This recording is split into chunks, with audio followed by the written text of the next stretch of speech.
Wake up India ప్రేక్షకులకు మదన్ గుప్తా నమస్కారం.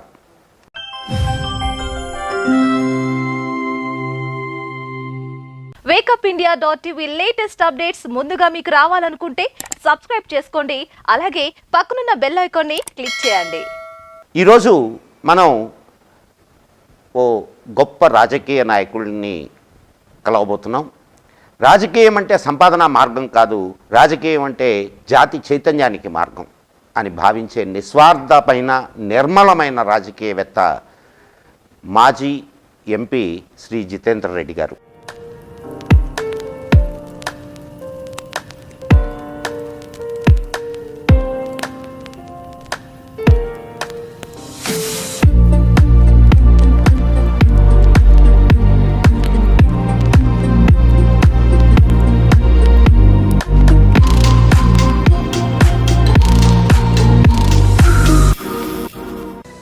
మీరు మిగతా రాజకీయ పక్షాలకి బీజేపీకి ఉన్నటువంటి తేడాని మీరు ఎలా చెప్పగలరు? వచ్చినప్పుడు ఎన్టీ రామారావు గారు తోటి నాకు పరిచయం అయింది. వారు ముఖ్యమంత్రిగా ఉన్నప్పుడు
పిన్న వయసులోనే ఎన్నెన్నో పదవులకు వన్నె తెచ్చిన పాలమూరు ప్రజల బిడ్డ, ధర్మానికి బహుదొడ్డ ఏపీ జితేందర్ రెడ్డి గారితో ముఖాముఖి. నమస్కారం జితేందర్ రెడ్డి గారు. నమస్కారం. మా వేకప్ ఇండియా ప్రేక్షకులకు మీ గురించి పరిచయం చేద్దామని ఈ కార్యక్రమం ఏర్పాటు చేశాం. మహబూబ్ నగర్లో మిమ్మల్ని కలవడం మాకు చాలా ఆనందంగా ఉంది. మా కొన్ని ప్రశ్నలకి మీరు సమాధానాలు ఇస్తారని ఆశిస్తున్నాను. జితేందర్ రెడ్డి గారు, మీరు భారతీయ జనతా పార్టీలో చాలా క్రియాశీలకమైనటువంటి పాత్రను పోషిస్తున్నారు. మీరు మిగతా రాజకీయ పక్షాలకి బీజేపీకి ఉన్నటువంటి తేడాని మీరు ఎలా చెప్పగలరు? ఏం తేడా ఉన్నది తక్కిన రాజకీయ పార్టీలకి బీజేపీకి? నేను 25 సంవత్సరాలు విదేశాలలో ఉన్నాను. విదేశాలలో ఉన్న తర్వాత ఒక బిజినెస్ పని మీద ఇండియాకి రావడం జరిగింది. వచ్చినప్పుడు ఎన్టీ రామారావు గారు తోటి నాకు పరిచయం అయింది. ఎన్టీ రామారావు గారితో చాలా సన్నిహితునిగా నేనుంటూ వారు ముఖ్యమంత్రిగా ఉన్నప్పుడు వారి దగ్గరికి ఒక పవర్ ప్రాజెక్ట్ తీసుకురావడం జరిగింది. ఆ పవర్ ప్రాజెక్ట్ తీసుకొచ్చిన తర్వాత ఆల్మోస్ట్ అది అగ్రిమెంట్ సిగ్నేచర్ అయ్యే సమయంలో మన చంద్రబాబు నాయుడు గారు వారిని గద్దె దింపారు. ఆగస్టు 17, 1995లో జరిగిన తర్వాత అప్పుడు నేను వారికి చాలా క్లోజ్గా అయ్యాను. క్లోజ్గా అయిన తర్వాత అన్నగారు మా ఫాదర్ కూడా బాగా క్లోజ్గా ఉండేవారు. వారిద్దరికి మంచి ఫ్రెండ్స్ ఉండేవారు. ఉన్నప్పుడు వారితో నేను క్లోజ్గా ఉన్నప్పుడు ఒకరోజు వారి కంట్లో నీళ్ళు చూశాను.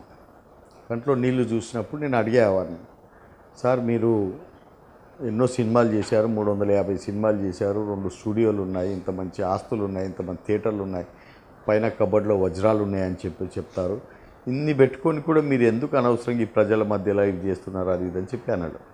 అన్నప్పుడు వారు ఒకటే మాట నాతో అన్నారు, జితేందర్ నువ్వు విదేశాల్లో ఉన్నావు, అక్కడ సూటు బూటు వేసుకుంటుండొచ్చు, నువ్వు బ్రాండెడ్ బట్టలు వేసుకుంటుండొచ్చు, మర్సిడీస్ కార్లో తిరుగుతుండొచ్చు, ఎంత చేసినా కానీ నువ్వు your 3rd grade citizen there. అదే ఒకవేళ నువ్వు ఇక్కడ వచ్చి ప్రజల మధ్యలో ఉండి ప్రజలతో ఉండి వాళ్ళకి సేవ చేస్తుంటే అగవపోతున్నాడు వీరారెడ్డి గారు మనవడు ఏపీ రామచంద్రారెడ్డి కొడుకు అని చెప్పి ప్రజలు ఏదైతే మిమ్మల్ని ఆశీర్వదిస్తారో అది నువ్వు కోట్లు సంపాదించిన దానికంటే ఎక్కువ అని చెప్పినప్పుడు వారి మాటలకు నేను ఇదైపోయి ఇమ్మీడియట్గా వారితో పాటు నేను అంటే సన్నిహితంగా ఉండు వాళ్ళు చేస్తున్న పనులన్నింటిని కూడా గమనిస్తూ వారితో పాటు చేసినప్పుడు అంతలోనే వారు మా ఇంటికి రావడం జరిగింది. వచ్చినప్పుడు మా నాన్నగారు ఇద్దరు మాట్లాడుకుంటున్నప్పుడు ఏం రామచందర్ నీవైతే పోలీసులోకి వెళ్ళావు, నీ కొడుకును పాలిటిక్స్లోకి పంపి అంటే మా ఫాదర్ అన్నాడు we are landlords from Mahabubnagar, మాకు ఎంపీ సీట్ ఇస్తే మహబూబ్ నగర్ సీట్ ఇస్తే మా వాడు వస్తాడు అన్నాడు. అన్నగారు ఇమ్మీడియట్గా okay done Mahabubnagar seat ఇస్తున్నా అన్నారు. అప్పుడు నాకు అంటే అసలు 7 మంది ఎమ్మెల్యేలు అయితే ఒక ఎంపీ అని కూడా తెలియదు, నాకు రాజకీయ అవగాహన లేదు అప్పుడు. నేను అంతకంటే ఇంత కాలేజ్ స్టడీస్ తర్వాత ఇమ్మీడియట్గా విదేశాలకు వెళ్ళిపోయాను. అప్పుడు తర్వాత నేను ఆ 6 months చేసి వచ్చిన తర్వాత జనవరిలో పాపం అని చనిపోయాడు. చనిపోయినా కానీ వారి ఆదర్శంతో వారు ఇచ్చినా కానీ నాకు చంద్రబాబు నాయుడు గారు కూడా రమ్మని పోటీ చేసినా కానీ అన్నగారు నేను మాట ఇచ్చాను పోటీ చేస్తానని చెప్పి నేను వచ్చి పబ్లిక్లో తిరిగి 75,000 ఓట్లు తెచ్చుకున్నాను. 75,000 ఓట్లు నాకు వచ్చినప్పుడు నేను చాలా సంతోషించాను. ఎందుకంటే నేను విదేశాల్లో ఉండి ఇక్కడ ఖర్చు పోయినా ఇంత పోయినా 75,000 ఓట్లు వచ్చాయి కదా అని 75,000 మంది నా వాళ్ళు అయ్యారు కదా అని చెప్పి సంతోషపడ్డాను. దాని తర్వాత ఇమీడియట్గా భారతీయ జనతా పార్టీ నుంచి నాకు కాల్ వచ్చింది. ఎందుకంటే 96 ఎలక్షన్స్ నేను పోటీ చేశాను, ఇమ్మీడియట్గా 98లో ఎలక్షన్స్ వచ్చాయి.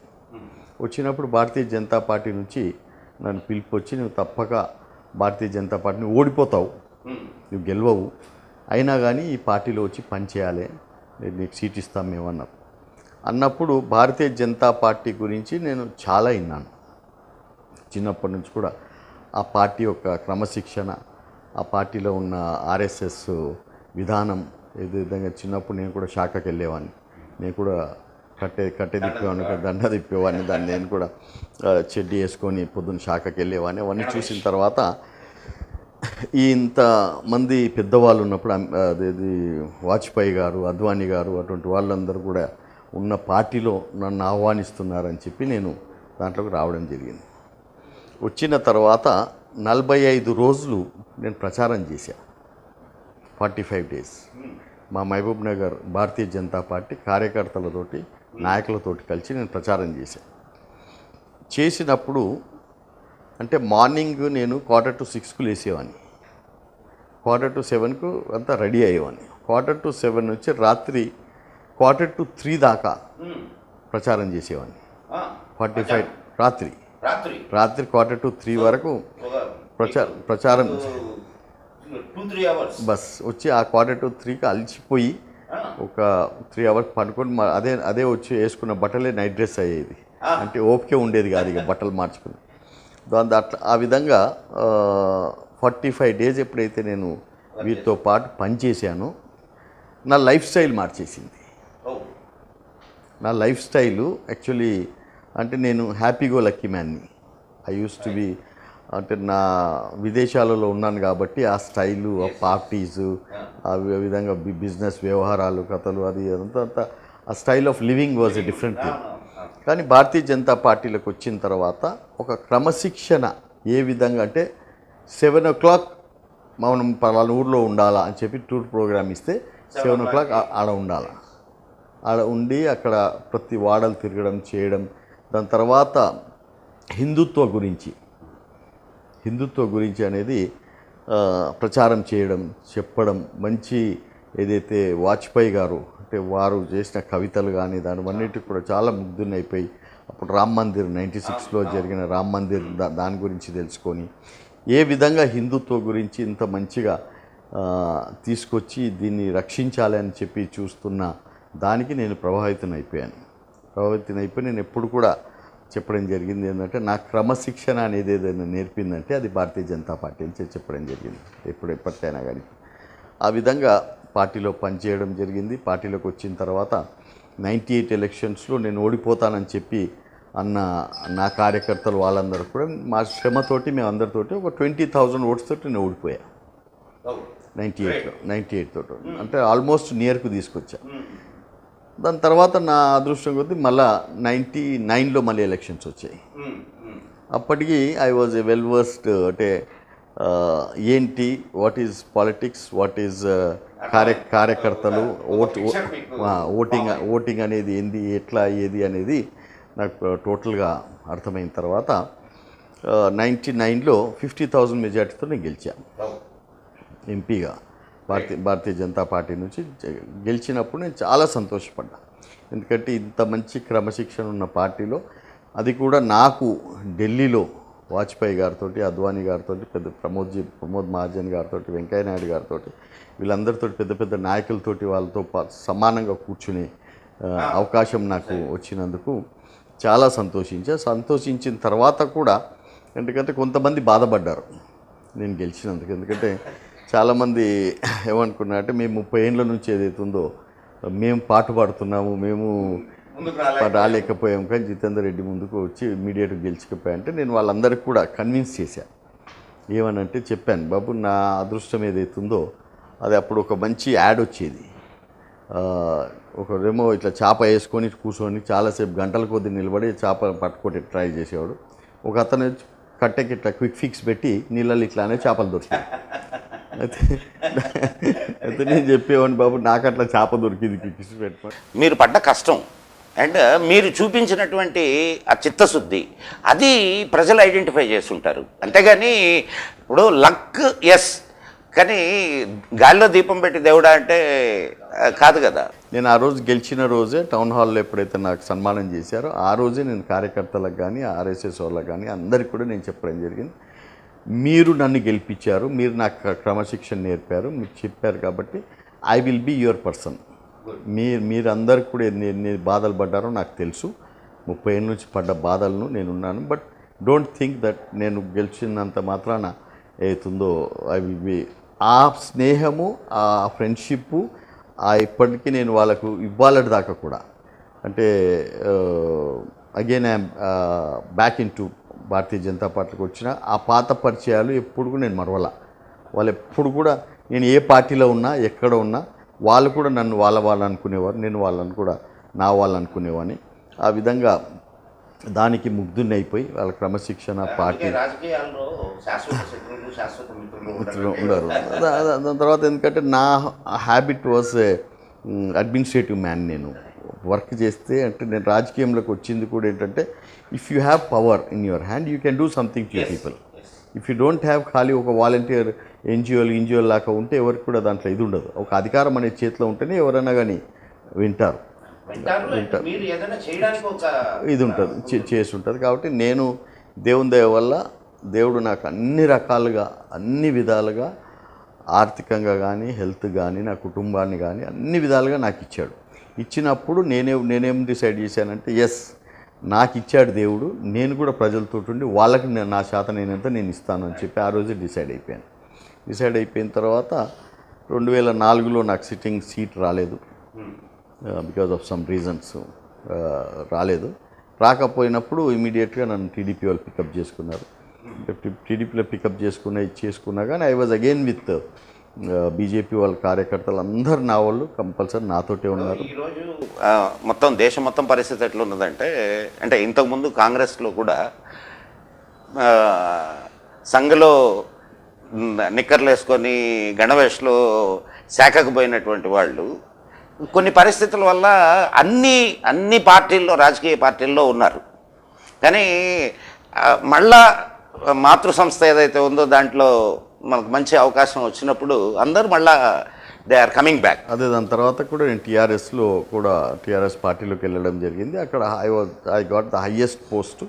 కేసీఆర్ గారు కూడా నాకు చాలా మంచి మర్యాద ఇచ్చారు. He made me as the floor leader of the party.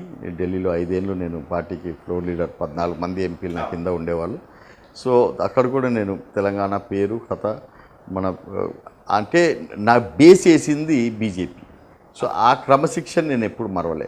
కానీ దాంతో ఇక నేను మళ్ళా మోదీ గారితో క్లోజ్ అవ్వడం, అమిత్ షా గారితో క్లోజ్ అవ్వడం, రాజ్నాథ్ సింగ్ గారితో క్లోజ్ అవ్వడం, అక్కడ సుష్మా స్వరాజ్ గారితో క్లోజ్ అవ్వడం, ఇదంతా కూడా చేసుకున్న తర్వాత then I was again denied seat in మన ఎలక్షన్స్లో. చేసినప్పుడు బీజేపీ హాజ్ అగైన్ వెల్కమ్ చేసిన తర్వాత ఇవాళ కూడా నాకు ఎట్లా అనిపిస్తుంది అంటే, I come back to my home. Back to my home వచ్చినప్పుడు అంటే నాకు ఏది కూడా నూతనంగా అన్నది అనిపించకుండా ఎందుకంటే నాకు వాళ్ళతోటే అదే క్రమశిక్షణలో అదే విధంగా వాళ్ళతో టచ్లో ఉన్నాను, అదే విధంగా నాయకులుగా ఉన్నాను కాబట్టి అక్కడ ఢిల్లీ నాయకులు కూడా నన్ను వెల్కమ్ చేశారు. ఇక్కడ బేసిక్గా ఎక్కడైతే లోకల్ ఉన్నారో దట్ ఈజ్ మోర్ ఇంపార్టెంట్ అనమాట. నాకేదో అక్కడ కనెక్షన్స్ ఉన్నాయి అట్లా ఇట్లా అనేది కాకుండా ఇక్కడ ఉన్న డౌన్ టు అర్త్ కార్యకర్తలు, గ్రాస్ రూట్ లెవెల్ కార్యకర్తలు అందరూ కూడా నన్ను చాలా అభిమానించి వాళ్ళందరూ కూడా నన్ను మళ్ళీ ఇన్వైట్ చేసినందుకు ఐఎమ్ స్టిల్ గోయింగ్ ఆన్ అన్నట్టు. ఇప్పుడు మీకు మనం ఒక దేశ రాజకీయ చిత్రపటాన్ని మనం గమనిస్తే Bharatiya Janata party national parliament ఎలక్షన్స్లో పెర్ఫామ్ చేసినంతగా స్టేట్ ఎలక్షన్స్లో పెర్ఫామ్ చేయలేకపోతుంది. దీనికి మీరు కారణం ఏమంటారు, లేదా దీనికి ఏదైనా స్పెసిఫిక్ కారణాలు ఉన్నాయా? అంటే బేసిక్గా ఎప్పుడైనా కానీ రాజకీయంలో ఏమవుతుందంటే రాజకీయంలో కానీ మన ఇంట్లో కూడా కానీ the person should have a belief on their head. ఇప్పుడు మీరు మీ ఇంట్లో మీరు గ్రాండ్ ఫాదర్గా ఉంటారు. మీరు గ్రాండ్ ఫాదర్గా ఉన్నప్పుడు మీ మనవడు వచ్చి మిమ్మల్ని తాతయ్య నాన్న నన్ను ఇట్లా అంటున్నాడు అని అంటాడు. ఎందుకంటాడు? బికాజ్ మీ మనవనికి తెలుసు you are the person who will take care of him, you will take care of him, protect him, protect చేస్తారు మీరు అనేది ఆయన లోపల వచ్చేసింది. కాబట్టి అదే విధంగా ఏతుందో రాజకీయంలో కూడా మనం వస్తే చేసినప్పుడు దేశాన్ని రక్షించగలిగే వారు ఇవాళ ఎవరైతే ఉన్నారంటే అది మోదీ గారు, అమిత్ షా గారు, వీళ్ళిద్దరు కూడా కాంబినేషన్ మీద దేశాన్ని రక్షించగలుగుతారు. వాళ్లకు పక్కా వ్యసనాలు లేవు, పక్కల డబ్బులు చేసుకోవాలి, తిరగాలి, చేయాలి, అట్లా ఇట్లా అనేది కాదు. ప్రతి ఒక్క రక్త బొట్టు వాళ్ళది ఏదైతుందో దేశం కోసమే వాళ్ళు చేస్తున్నారు అనే దానిని ప్రజలు నమ్మి 2 సీట్స్ ఉన్న భారతీయ జనతా పార్టీని ఇలా 303 సీట్స్ తీసుకొచ్చారు. అదేవిధంగా రాష్ట్ర రాజకీయాలకు కూడా వస్తే ఆ కాన్ఫిడెన్స్ అనేది ఇంకా మనుషులలో అక్కడున్న లీడర్ మీద రావట్లా. ఇంకొక అబ్జర్వేషన్, అటు నార్త్ ఇండియాకి ఇటు సౌత్ ఇండియాకి. నార్త్ ఇండియాలో బీజేపీ ఎదిగినంతగా సౌత్ ఇండియాలో ఎదగలేకపోతుంది. దీనికి కారణాలు మీరేమన్నా గమనించారా? గమనించామంటే అది మొదటి నుంచి వస్తున్న ట్రెడిషన్ ఏంటంటే అక్కడ రాముడు ఉన్నాడు, they are Aryans and we are Dravidians, they are Aryans we are Dravidians అనేది ఒకటి వచ్చేసింది. కాబట్టి అక్కడ హిందుత్వం అనే దాని మీద ప్రచారం ఎక్కువైతుంది, నమ్మకం ఎక్కువ.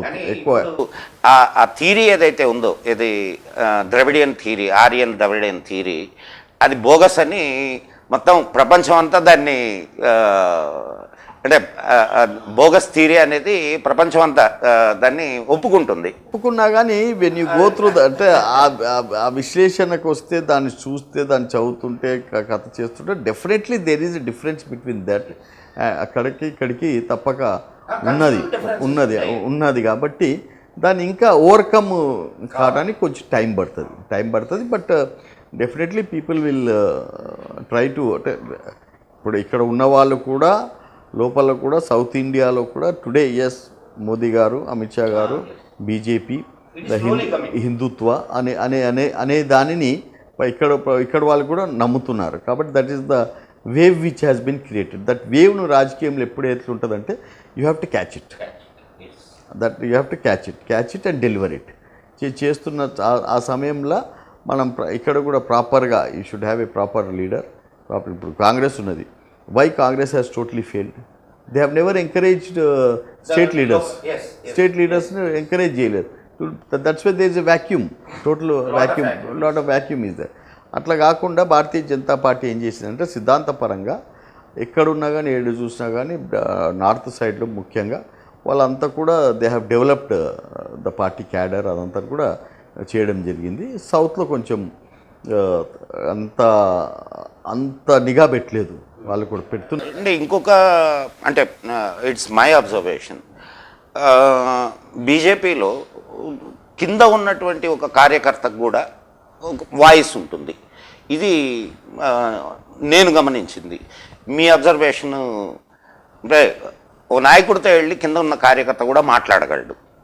That is always there. National పార్టీస్లలో ఉండే అలవాటే దాంట్లో. కాంగ్రెస్లో లేదు, ఎందుకంటే that is family rule.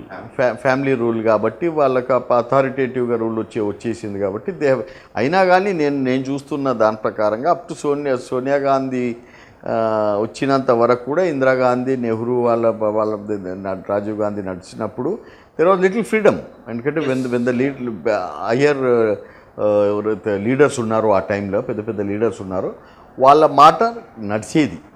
And there use to be a collective decisions at that particular time. అందుకే అంత పెద్ద లీడర్స్ ఆనాడు ఎదిగారు కాంగ్రెస్లో కూడా. But later on it has become a monarchy. ఎందుకంటే once you listen to your own కోట్రీని మీరు తయారు చేసుకొని ఆ కోట్రీ చెప్పిన ఆ కోట్రీలకి ఉండిపోయి దాంట్లో నుంచి మీరు బయటికి వెళ్ళిపోతే ఫస్ట్ ఆ కోట్రీ అనేది ఆమె తెలియక రాజకీయంలోకి వచ్చిన ఆమెను she had to come unexpectedly and some people get utilised అని చేసింది. దాని తర్వాత వచ్చిన రాహుల్ గాంధీకి అయితే ఇంకా అతను ఈ డజంట్ నో అవుట్ సైడ్ ఇది, ఎందుకంటే everything is brought up. For example ఇవాళ ఇప్పుడు నా బేస్ వేసింది భారతీయ జనతా పార్టీ కాబట్టి భారతీయ జనతా పార్టీని ఎవరైనా ఏమన్నా అన్నా కానీ నేను ఊరుకోను. అట్లా అంటే ఆ వాతావరణంలో నేను పెరిగాను, ఆ వాతావరణంలో ఆయన అక్కడ పెరిగాడు కాబట్టి ఇట్ ఈస్ దానికి. హుజూర్ నగర్ శాసనసభ ఎన్నిక ఫలితం పట్ల అనుభవజ్ఞులైన ఒక రాజకీయ నాయకుడిగా మీ అభిప్రాయం తెలియజేయండి. నేను హుజూర్ నగర్లో నాకు భారతీయ జనతా పార్టీ తరఫు నుంచి నాకు చింతలపాలెం అనే మండలాన్ని ఇన్ఛార్జ్ చేశారు. చింతలపాలెం అనే మండలంలో నేను 10 days అక్కడ ఉన్నాను. నా వర్క్ ఎప్పుడైనా ఎట్లుంటుందంటే ఆమెకు వెరీ కమిటెడ్ వర్కర్. నాకు ఇచ్చిన పనిని కంపల్సరిగా దాని అంతు చూసే వరకు నేను వదిలే ప్రసక్తి లేదు. ఈవెన్ బిజినెస్లో ఉన్న అదే ప్రసక్తి ఉండేది, నాకు రాజకీయంలో కూడా అదే అలవాటు. సో 10 days నేను అక్కడ ఉండడం జరిగింది విత్ మహబూబ్ నగర్ టీమ్ను. 25 మంది టీంను తీసుకొని ప్రతి 16 విలేజెస్ గ్రామ పంచాయతీలు నాకు ఉండేవి, 36 బూత్స్ ఉంటే ప్రతి బూత్లో ప్రతి గ్రామాల్లో ప్రతి దగ్గర కూడా పర్యటించి వాళ్ళందరితోటి 1-to-1 డిస్కషన్స్ కూడా మేము చేయడం జరిగింది. అయితే ఇక్కడ జరిగినది ఏంటంటే ఒక రకంగా ఆ ఎలక్షన్స్లో చూస్తే టీఆర్ఎస్ పార్టీ ఇంకా 4 సంవత్సరాలు అధికారంలో ఉంటుంది. 1 year అయ్యింది. నెంబర్ 1. నెంబర్ 2, ఏ పని జరిగినా ఏదైనా కానీ ఈ 4 సంవత్సరాలు వాళ్ళ ద్వారానే పనులు జరుగుతాయి అనేది ఒక నిర్ణయానికి వాళ్ళు రావడం జరిగింది. మేము పోయినప్పుడు వాళ్ళు ఏమన్నారు, సార్ భారతీయ జనతా పార్టీ అంటే మాకు భారతీయ జనతా పార్టీకి మేము ఓటు వేయాలనుకుంటున్నాం, కానీ ఇది సమయం కాదు సార్. మేము 2023లో కంపల్సరీ భారతీయ జనతా పార్టీ మా ఫ్లాగ్ను మా ఊర్లో ఎగిరేస్తాం, రాష్ట్రం మీద కూడా మేము ఆ జెండాను ఎగిరేసే విధంగా కూడా మేము చూస్తాం. కానీ ఇప్పుడు ఏదైతే ఉన్నదో వాళ్ళ ఇది ఉన్నది, రూలింగ్ ఉన్నది. మేము ఒక్క ఎమ్మెల్యేని గెలిపించినంత మాత్రాన కూడా ఏం ప్రయోజనం ఉండదు అనే విధంగా వాళ్ళు చేయడం. దాని తర్వాత మళ్ళీ కేసీఆర్ గారి టాక్టిక్స్ ఏవైతున్నాయో డబ్బు పంచడము, తర్వాత లిక్కర్ పంచడము చేయడము, అధికారంలో ఉన్నారు అన్ని రకాలుగా వాళ్ళు చేసిన ప్లానింగ్ తోటి ప్రకారంగా ruling party had N advantage of it. నేను ఇంకొక ప్రశ్న మిమ్మల్ని అడగదాం అనుకున్నాను, అడగకుండానే మీ దగ్గర నుంచి సమాధానం వచ్చింది. ఇదే ఇప్పుడు కేసీఆర్ మీద వ్యతిరేకత ఉన్నది ఇన్ఫ్యాక్ట్ ప్రజెంట్ సిచ్యుయేషన్లో. అయినా కానీ దాన్ని ఓవర్కమ్ చేసి వాళ్ళు బయటకు వచ్చారంటే మీరు చెప్పినటువంటి రీజన్ కరెక్ట్. చాలా తెలివిగా చేశారు. అంటే మొన్న లాస్ట్ టైం మనం నంద్యాల ఎలక్షన్స్ చూసాం. నంద్యాల ఎలక్షన్స్లో కూడా ఏమైందంటే 1 year బిఫోరు బై ఎలక్షన్స్ అయ్యాయి.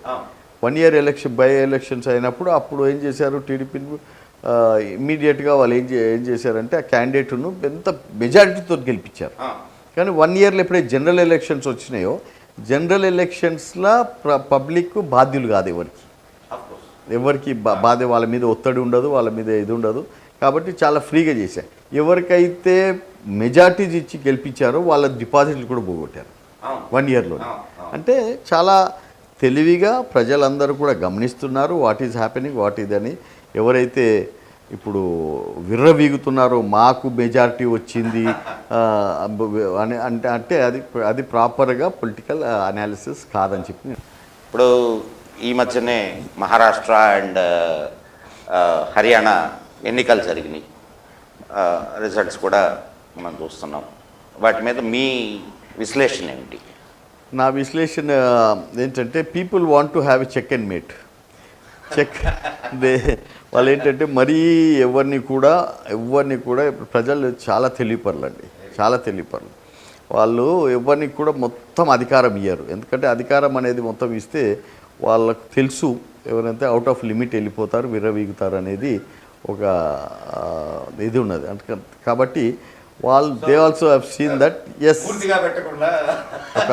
ఒక చెక్ పెడదాము, వీళ్ళని కూడా భూమి మీదకి తీసుకొద్దాము చెప్పుదాం what we want to tell the leaders అనే దాని మీద వాళ్ళు అటువంటి ఇది ఇచ్చారు. But definitely they have a faith on BJP party because this is the only party today which is doing something for the country in the national ఇంట్రెస్ట్లో ఇటువంటిది అంటే ఇన్ని సంవత్సరాలలో ఇటువంటి దిశలు ఎవరు పోలా. కాబట్టి వీరు ఇక్కడ చేయడం కానీ అంటే ఇప్పుడు రేపు భ్రష్టాచారాన్ని కానీ లేకపోతే దేశ సెక్యూరిటీని కానీ దేశాన్ని ఎందుకంటే ఇన్ని సంవత్సరాలు మనం చూసేవారు పాకిస్తాన్ వాళ్ళు మన సైనికులను చంపితే మన దగ్గరికి మన అన్ని బాడీస్ వస్తే మా జిల్లాలలో పోయి వాళ్ళని ఏడ్చుకునే వాళ్ళు నివాళులు అర్పించేది ఇదంతా చేసేవాళ్ళం.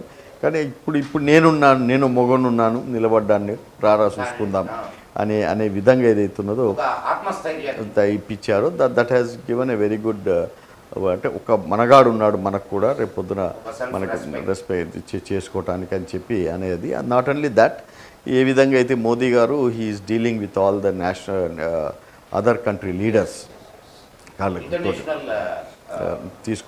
తీసుకొచ్చిన దానికి వారు చాలా ప్రభావితులయ్యారు. ఎందుకంటే అమెరికన్ ప్రెసిడెంట్ పక్కన ఇట్లా కూర్చోవాలంటే అసలు చేయగలపాలంటే ఇది అటువంటిది ఆయన చేయి పట్టుకొని మొత్తం ఇట్లా తిరుగుతూ చేశారంటే అదొకటి. తర్వాత China Jinping he is a very big master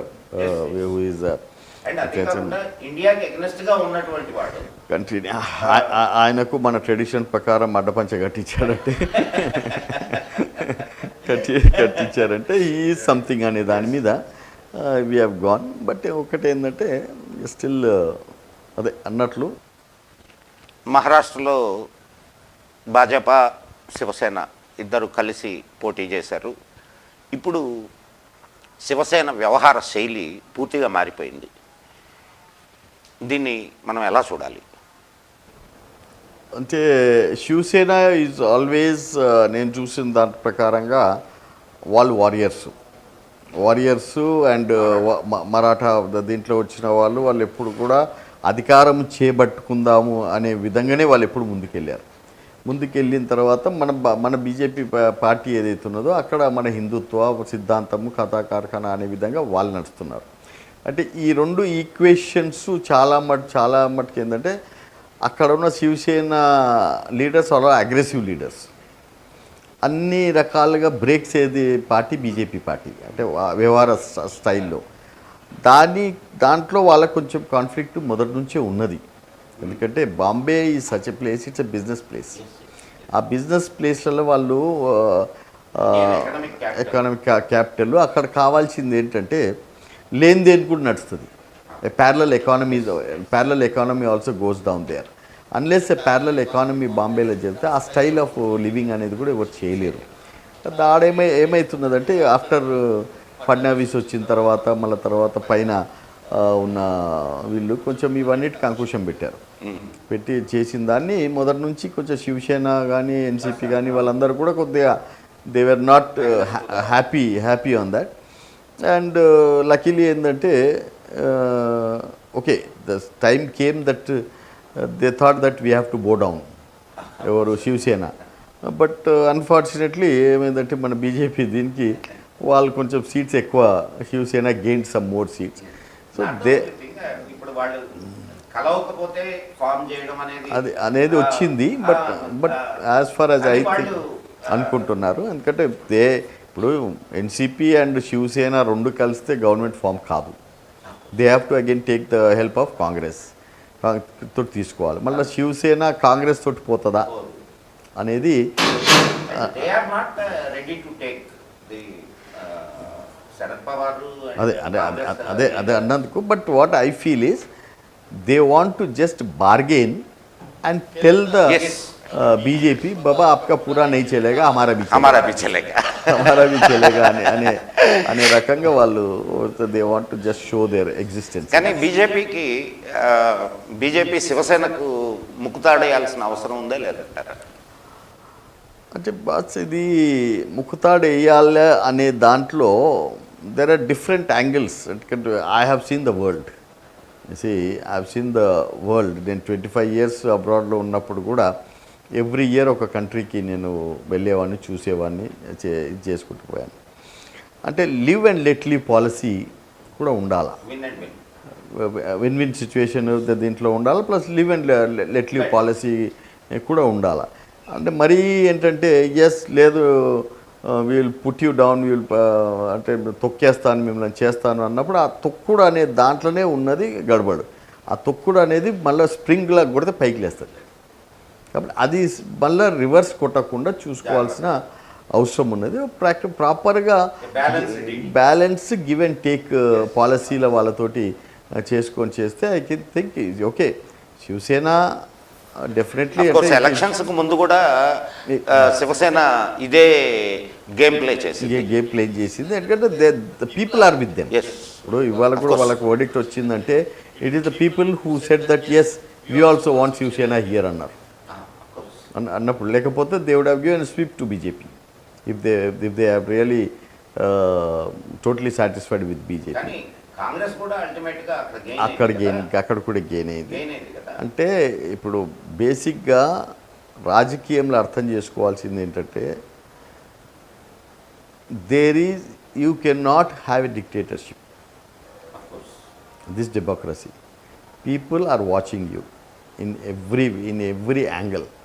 ఎప్పుడైనా కానీ ఒకసారి అధికార మదం అనేది మనిషిలో వస్తే వాడు ఇమీడియట్ తొక్కేస్తారు. We have seen so many examples. Congress ఎందుకంటే ఐ అని ఎప్పుడైతే వస్తుందో వి అన్నన్ని రోజులు కలెక్టివ్గా you can rule. But when you start saying I you are finished. కాబట్టి దానికి ఇవాళ హర్యానాలో కానీ లేకపోతే ఇక్కడ కానీ కొంచెం ఏంటంటే అలర్ట్నెస్ ఇచ్చారు. ఆ అలర్ట్నెస్ ద్వారా we have to little change on our BJP has to identify that awareness. yes administration అనేది ఏంది అనే దాన్ని కూడా కొద్దిగా చేంజ్ చేసుకోవాల్సిన అవసరం ఉన్నదని చెప్పాడు.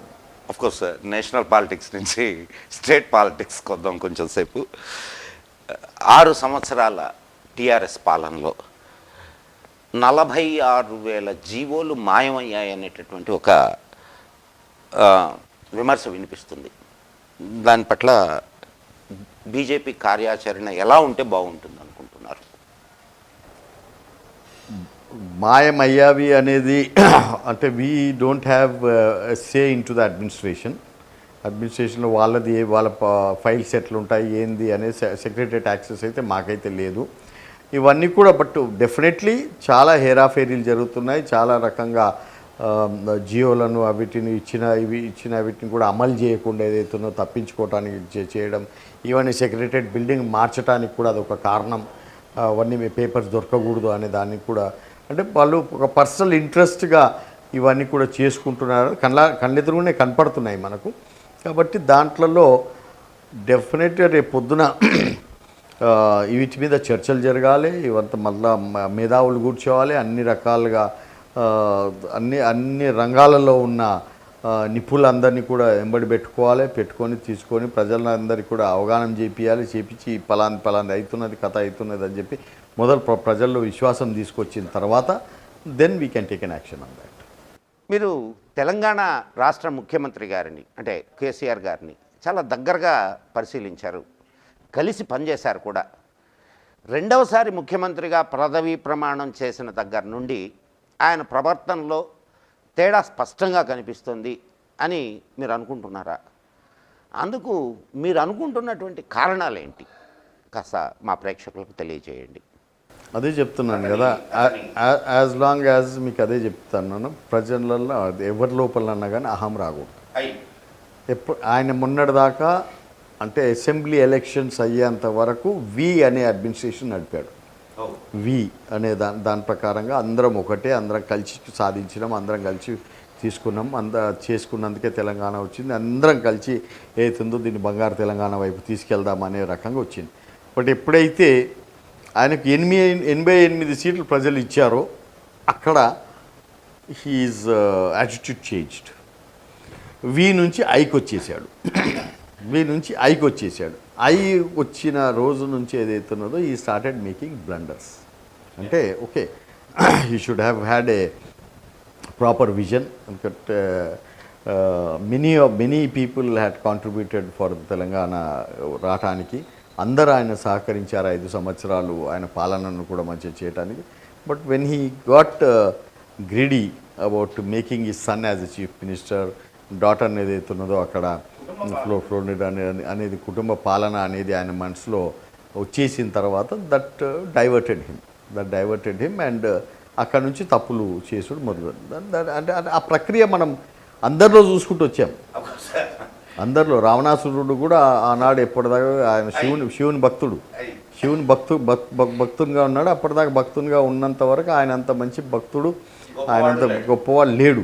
కానీ ఎప్పుడైతే ఆయన లోపల అహం వచ్చి బంగారు టెంపుల్ శ్రీలంకలో అదే లంకలో కట్టి శివుణ్ణి నీవు నా దగ్గరికే రా, నా తప్ప ఇంక నిన్ను ఎవరు పూజ చేయలేరు, నా అంత మంచిగా నిన్ను ఎవరు చేయలేరు అని అని చెప్పి ఆయన శివుని తీసుకొని వెళ్ళి అక్కడ ప్రతిష్ఠ చేద్దాం అనుకున్నాను. అక్కడ నుంచి ఆయన డౌన్ఫాల్ స్టార్ట్ అయ్యింది.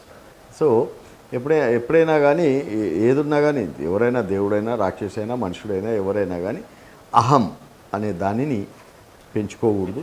You should be with the people, for the people.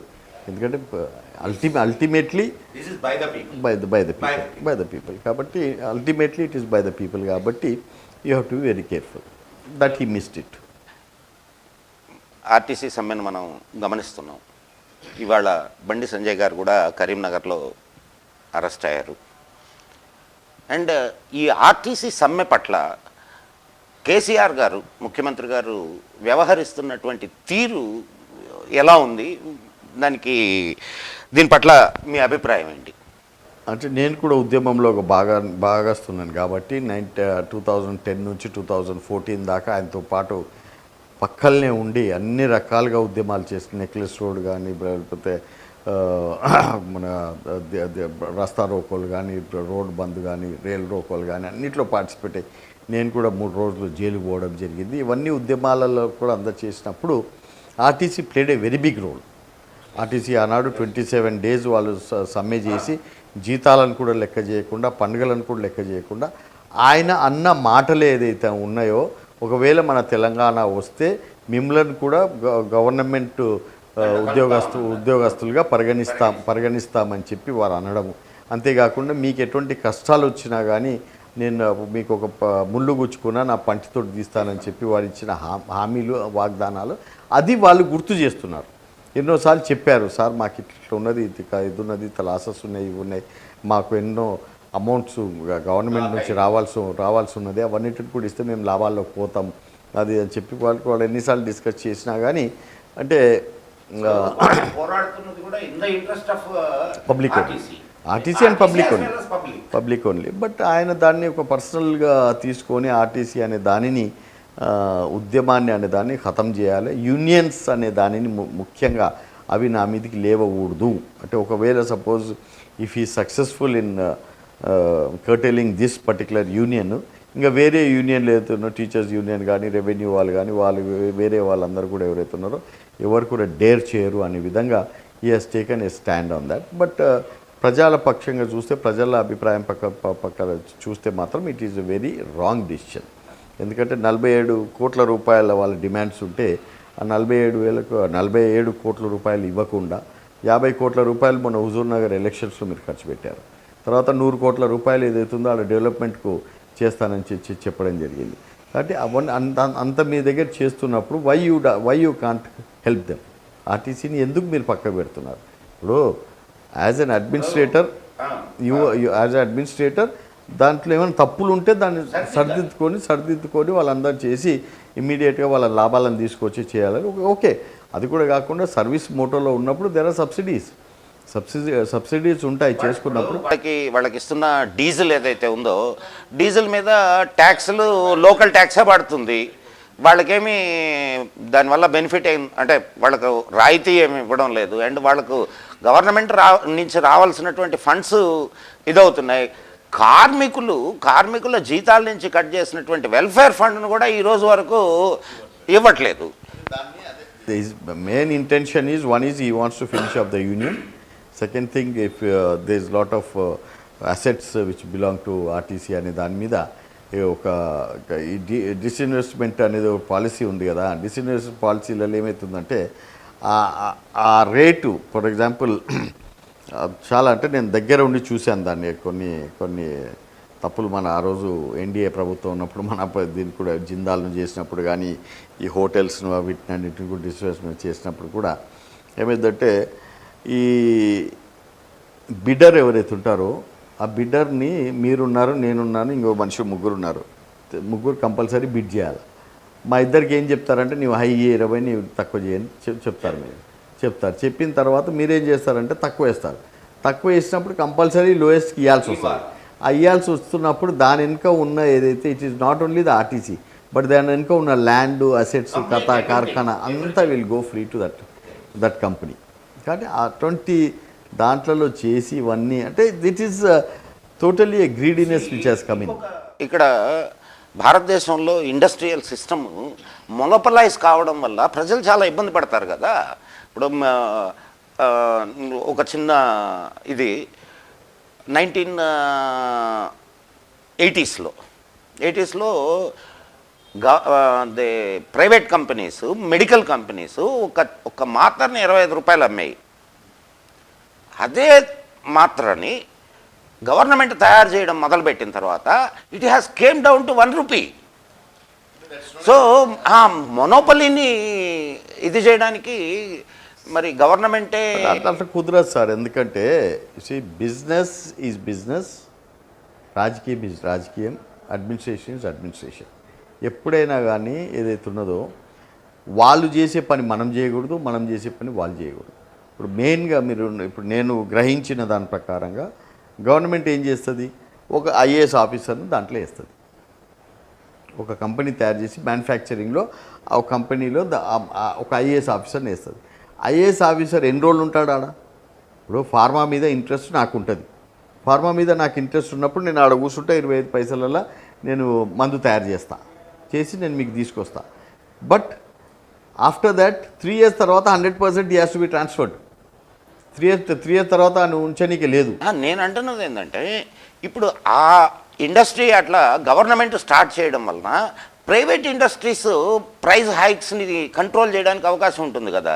ఇప్పుడు రేపు మొత్తం ఆర్టీసీ ప్రైవేటైజ్ అయిపోయింది అనుకోండి, let us think that privatise అయిపోతే వాళ్ళు నిర్ధారించేటటువంటి రేట్లు రేపు ప్రజల మీద కదా రుద్దబడతాయి. మరి ప్రజల దీన్ని కూడా మనం దృష్టిలో పెట్టుకునే కదా ఆలోచించాలి. అది కరెక్టే.